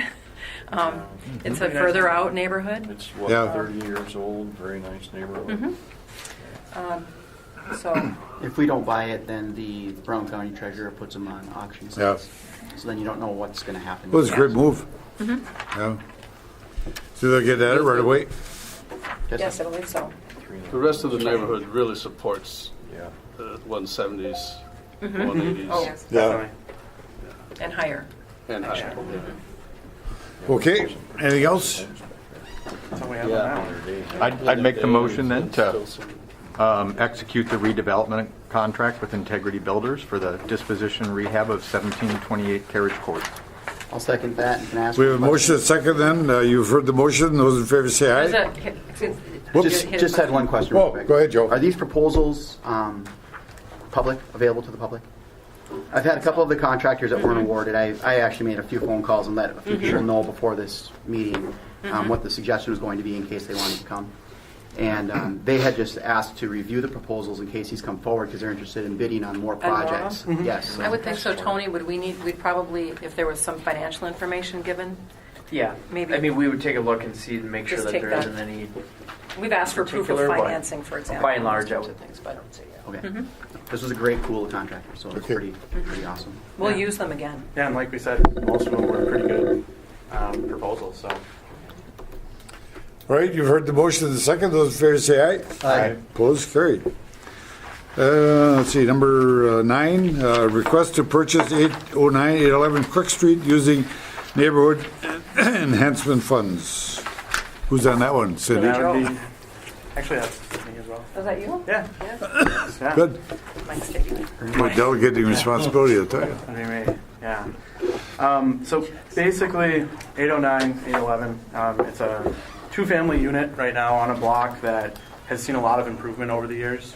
This is really the last property on the 800 block that hasn't been rehabbed or some kind of improvements made on it. So across the street, remember, we did the entire block face with a combination of funds, kind of where NeighborWorks is right around that neighborhood. This is across the street from there. That the house?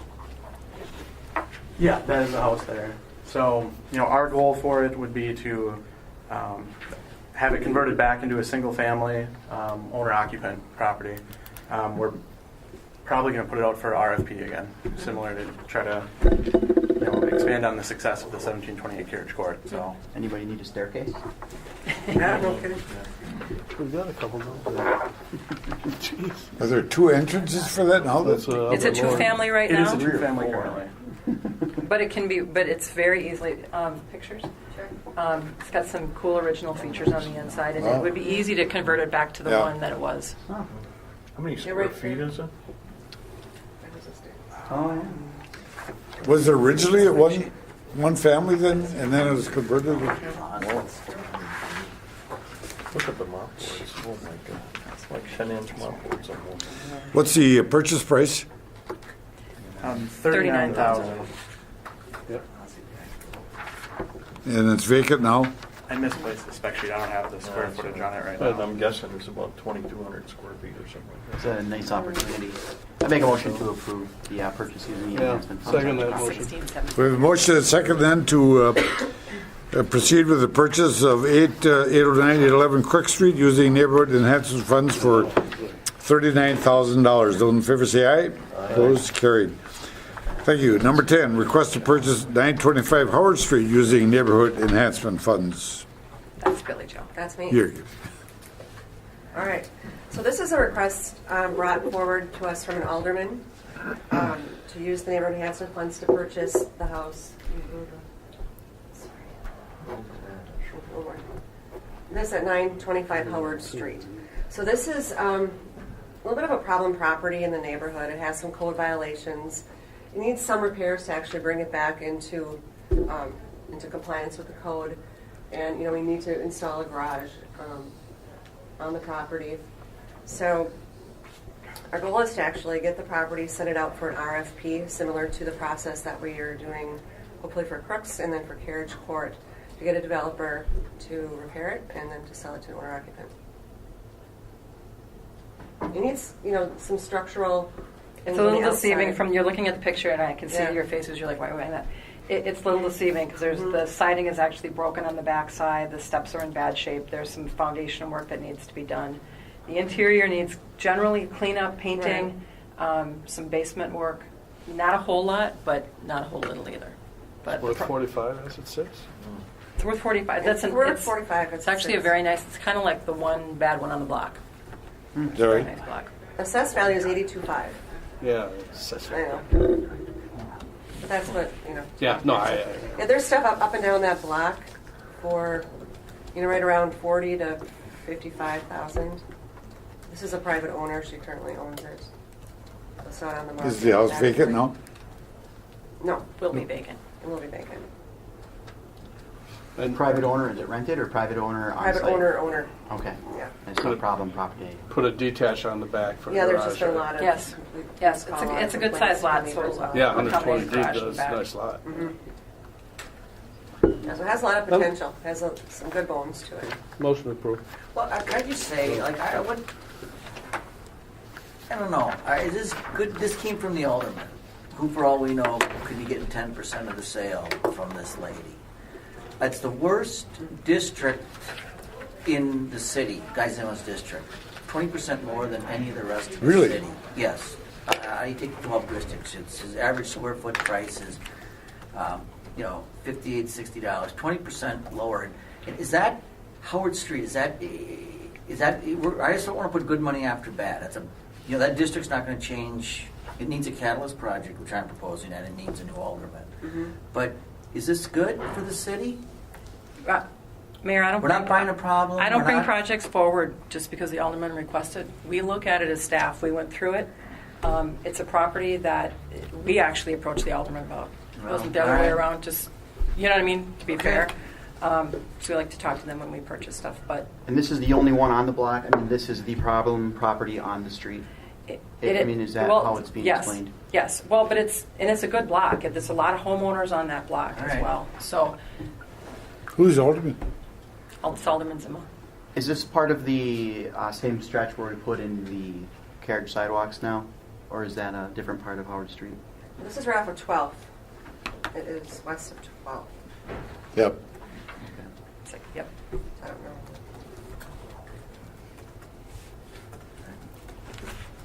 Do we have the funding? We do.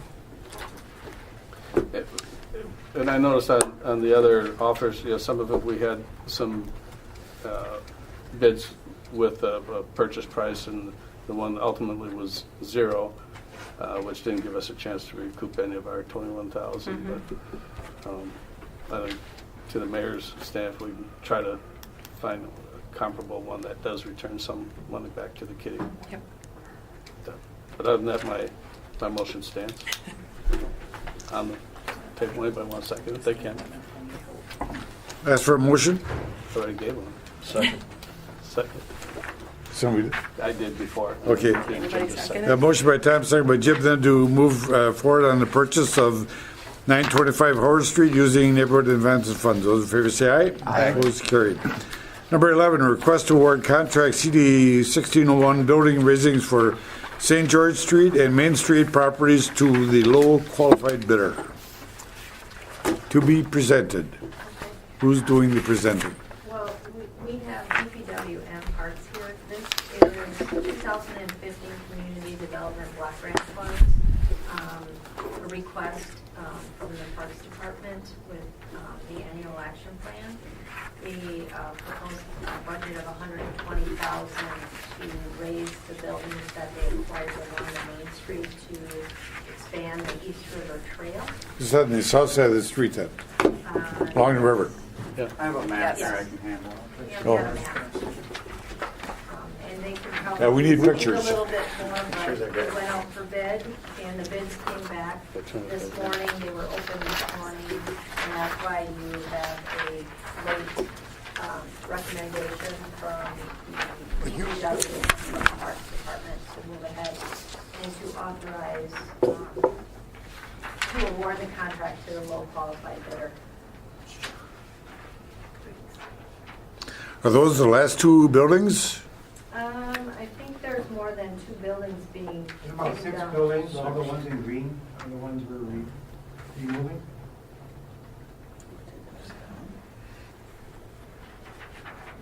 This is the bay of properties across from, is it Jimmy John's on Main Street? There was Red's Antiques, there was a Yeah. tavern next to it. Okay, that.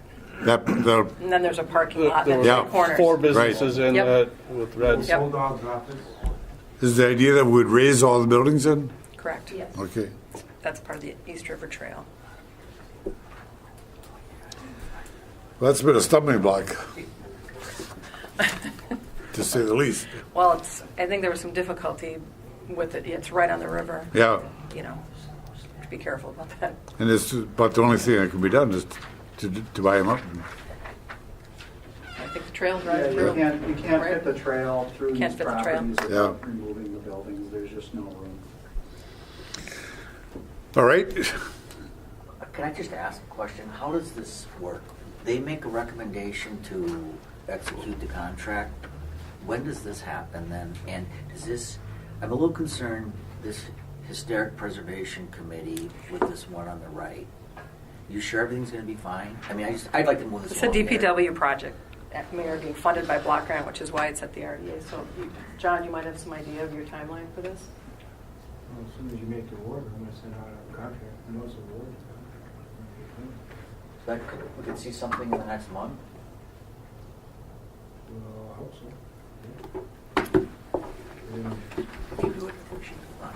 I want to get this done by, before winter is over, so we can get in there and pull out some of those foundations before the ground goes. I think that's great. Mm-hmm.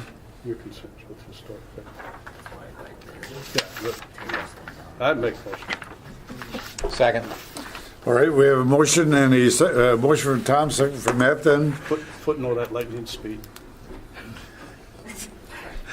to award the contract for the raising of the buildings at St. George Street and Main Street to the low qualified bidder. Those in favor say aye. Aye. Opposed, carried. We're in the bills. I will appreciate that we make the final payment to Northeast Asphalt in the amount of $2,634 for contract CD 1503 Part B alley resurfacing.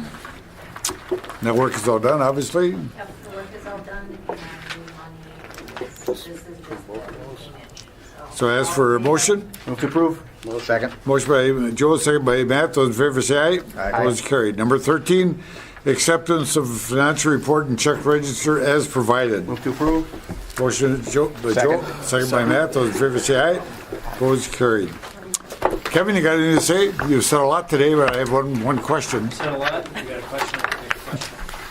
Well, remember the last time we talked about that motel next to Brett Fire's restaurant? The Staybridge, yes. So I have an update on that. They Yeah. have been entrenched in kind of a legal battle in terms of ownership and the unwinding of that property and just legals in terms of where the property lines are. Oh, is that right? We just had conversations with them. I think we talked to them today. They're still moving forward. It just took a lot of time to get through a lot Yeah. of that. So it's still in the docket then? Correct. Yeah. 45 days.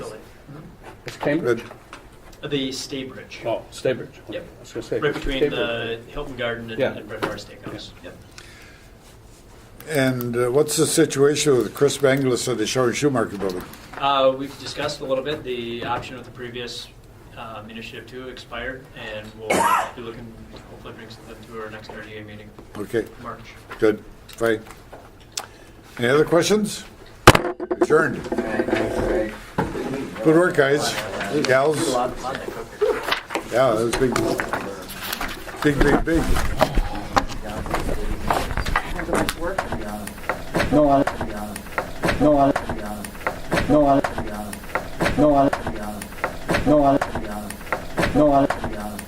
No on it. No on it. No on it. No on it.